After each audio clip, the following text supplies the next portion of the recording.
Good evening, Trump's family. Welcome back to my channel. Have a good night, everyone, and God bless you. Alright, without further ado, let's get into the news. And today is election day. If you guys do not know, if you're watching this video right now, please go and vote. If you have not done so already, I did mine up in mind already. I have voted already low in my family. Make sure you go do so, because it's going to be imperative that we get out there in the numbers and to overwhelm them at the polls. And that's what we must do. For places like New York, where Kathy Hinkle is absolutely panicking, because the numbers that they thought they were going to have did not come back as much as they thought they were going to have prior to the election, which means we have an opportunity to capture the governorship in New York if you get out there and vote today. So this report coming to us from War Room. So okay, let's go ahead and dive into this though. Here coming to us from Red Voice Media over here says Kathy Hinkle and her donors are in full panic mode. This isn't really the best sign for him, because this isn't the biggest hurdle. So let's go and take a listen to the report coming to us from War Room over here. And this is great news if you are a Republican in the state of New York. So let's go and take a listen to this. So I'm right outside of Hunter College in New York City, where New Yorkers are currently voting in the midterm election. Now Lee Zeldin is expected to make rounds around New York City today, getting out the final vote in this last stretch of his campaign. I want to talk to you about the early voting data we've seen out of New York. There have been over 1.1 million in-person early votes cast so far in New York State, 37% of which came from New York City. Now as for mail-in ballots, 62% of these have been cast by Democrat. That will this data is skewed in Democrats' favor.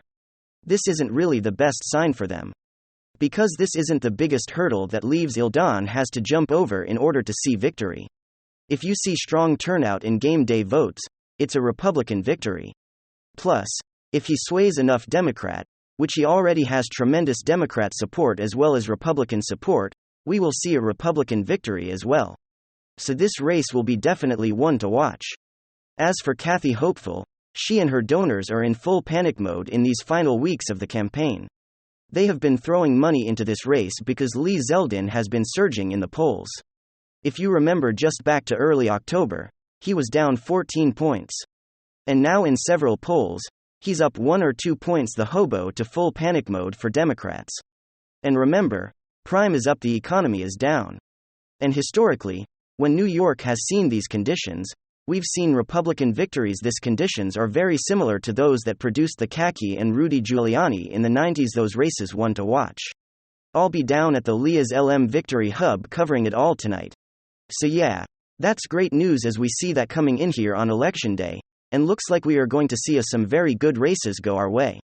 So if you haven't done so already, go out and vote, especially if you're in New York.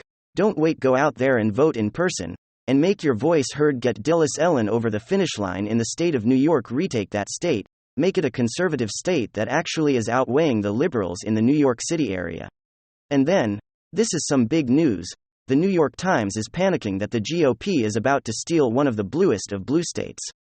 In fact, not just steal, but win an outright veto-proof supermajority. And it's not just happening there. We're gonna see what one pollster is calling the rise of nothing less than a red tsunami on the horizon tomorrow, and even the legacy media is admitting it. The New York Times is literally hyperventilating over what's about to happen in the great state of Wisconsin. Now, if you're not familiar with Wisconsin's at least past politics, it's been one of the single most reliably blue states, even voted for Mike Dukakis in 1988. In fact, in every single presidential election between 1988 and 2012, Wisconsin voted for the Democratic candidate. That streak, of course, came to an end in 2016, with President Trump's shock win, but ever since then, Wisconsin has been going red, and deep red to boot. Republicans are now on the cusp of a supermajority of the one solidly blue state. Republicans are poised to expand the majorities in both the state assembly as well as the state senate, an expansion that will very likely result in veto-proof supermajorities in both chambers. And that's obviously huge, because now the GOP can basically do whatever it wants. It's kind of radical leftist, not as governor over the last 4 years, Tony Evers, who by the way looks like he's about to go down. The polls show him losing to his Republican challenger, to Mitchell's. Mitchell's looks to be riding Senator Ron Johnson coattails into victory tomorrow. But the point of which the New York Times and other legacy media outlets are really panicking is that in many respects, the governor's race is now irrelevant. A Republican supermajority legislature would override any veto. He throws their way, they'd have total power in Wisconsin politics. And keep in mind, this was one of the most reliably blue states in the nation. But what's happening in Wisconsin is just the tip of the iceberg. It's a microcosm of what's happening all over the country. This is Patrick Basham of the Democracy Institute. They were one of the few polling outlets that got the 2016 election right. Here's what he had to say about what to expect for the midterms. Everyone listen to this. What can victory, especially a large one, is going to reflect what's really a perfect storm? History tells you that a first-term president, his midterm, almost always only a couple of exceptions like George W. Bush in 2002, almost always loses seats, often called loses quite a few. That is really reinforced if the president is unpopular. So the president has an approval rating under 50%. We give Biden 40%. In our final poll that usually dooms his party in the midterms, that alone, then you look at all the issues that are really important, most important the priorities of the voters. And it is now today, what it has been for much of the year, but really, with an exclamation mark, is inflation on the economy. But it's also about crime. And I also say about legal immigration, also about education. So those are issues that the Republicans are massively favored on in no small part by default, because they're the opposition party, and they haven't gotten in their own way. In terms of those issues, they let the Democrats, commit as many self-inflicted wounds as possible, which might end up being mortal. By the time this is all wrapped up. And the Democrats are focused on an issue of abortion, which they in the media thought would turn everything around for them. But it isn't enough of a priority for enough voters to have made a difference.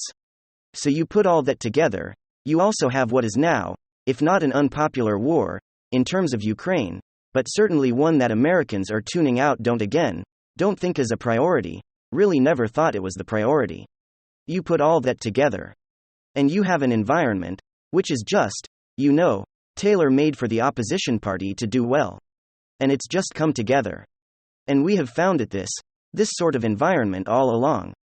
The question was it going to be a small modest win, or when the Republicans do really well? We always thought it would probably be a red wave. Now, is it a red wave?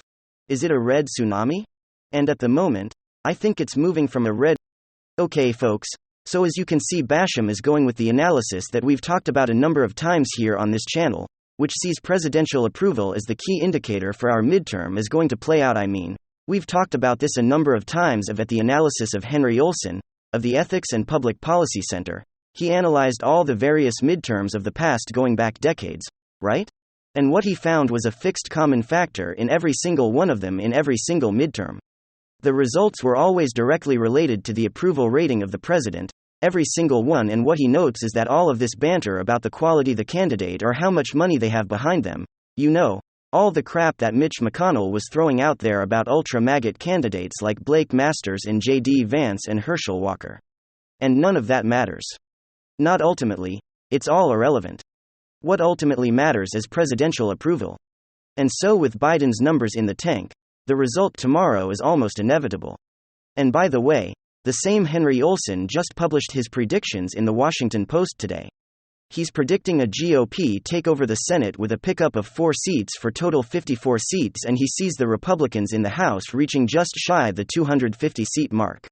So he's predicting a bloodbath tomorrow without question, and then to make it even worse for Democrats. Bastion of the democracy is due. We just heard from he mentioned the perfect storm of all these other indicators that are also coalescing together like right track wrong track polls, the generic ballot party affiliation, voter enthusiasm, independent leanings, they are all breaking Republican Miami-Dade. And we were talking about this in our earlier video today. Miami-Dade, one of the bluest of blue counties in the nation. Miami-Dade, Florida. 70% Latino is about to go red. So it's not just Wisconsin. It's Miami-Dade.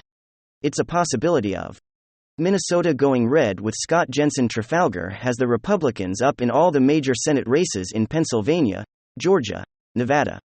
Yes, even New Hampshire with Don Bullock taking the lead. Inside polling has lacked sold up 6 in Nevada. JD Vance is absolutely crushing it in Ohio. He's up double digits over this measly pathetic opponent Tim Ryan. And speaking of measly pathetic, even MSNBC is turning against Katie Hobbs in Arizona, and that vile governor Kathy Hochul. In New York, you're not going to believe your ears wait to hear what they have to say. But of course, if you're a Democrat, your world is about to fall apart. So why don't you take this opportunity to prepare for the red wave Armageddon that's coming your way? In fact, everyone should be doing that. Everyone listen to this. You look at Katie Hobbs out in Arizona, it's still one of the most confounding things to me that she see that the entire state to carry like she has ceded the entire state to carry like say your state. I'm afraid of the microphone. I'm afraid of lights. I'm afraid to hear my own voice. I'm afraid to talk to reporters. You're kind of wondering if Arizona voters might say we're afraid for her to be our governor. In the end, the quality of the candidate, man, that was brutal. That was an utterly brutal assessment as spot on. I mean, even a broken clock can be right twice a day, right? But Turncoat Scarborough admitted there that Katie Hobbs, who's so scared to death of getting up on the debate stage with Kari Lake, she just ended up ceding the entire campaign to Kari Lake. But that doesn't even come close to comparing how MSNBC turned on the odious Democrat governor of New York Kathy Hochul. Watch this blistering exchange. Okay, everyone listen to this, she said. But I'm gonna interrupt you then. Here's the problem. We don't feel safe. You might be working closely with Mayor Adams. You may have spent a whole lot of money, but I walk into my pharmacy and everything is on lockdown because of shoplifters. I'm not going in the subway. People don't feel safe in this town. So you may have done these things. But right now we're not feeling good. We're worried we could be San Francisco. She was dumbfounded. Hochul was literally dumper. She's not used to that. She has no idea what to say to an ag who's finally in their little privilege bubble wrapped world of legacy media. She's finally confronting her vocal with reality. Obviously, they've been getting some pushback from their viewers over at MSNBC because I don't think there's any other way they would have allowed that to happen, that break in their ideological purity. Remember, according to the monolithic messaging, the legacy media, democracy is on the ballot. They're actively amplifying the message of the Democratic Party. Democracy is on the ballot in the midst of every poll, where the voters care most about record inflation, recession, stagflation, pain at the pump, depleting 401k surges, and violent crime. In the midst of all of that, the legacy media is deliberately trying to convince you to vote Democrat. And why? Because the Democrats can solve the issues that you, the voters, are most concerned about. No, it's because you have misplaced priorities. Your priorities don't remotely compare to how horrific things will get.